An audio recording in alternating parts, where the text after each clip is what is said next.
Barka da warhaka. Ina fatan kowa yana cikin koshin lafiya. A yau za mu nuna muku yadda ake dafa taliyar waina. Ina fatan kuma kuna ƙoƙari gurin yin naku taliyar waina. Ina fatan ko kuma kuna gwada ire-iren abincin da muke nuna muku. Don na ce taliyar waina kuna mamaki? Kada ku yi mamaki.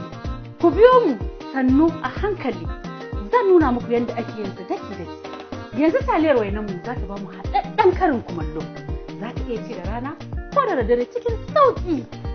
Idan kuna kula da tsarin cin abinci ko kuna so ku rage kiba, taliyar waina ita ce mafi dacewa da wannan tsarin. To bari bar ku haka in shiga girki.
Yadda taliyar wainan mu take kanshi yayi kyau. To ga taliyar wainan mu kuma a yau.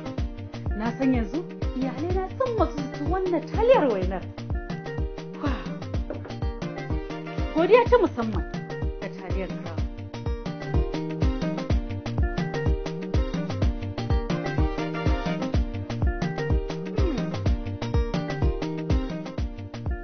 Kuma za ki ƙara mun? Tabbas. Kuma dai ya tafiya da shi makaranta. Kwarai yata za ki iya tafiya da shi makaranta. To kar ku manta, ku biyo mu ta shafinmu Facebook ko Instagram @CrownPasta.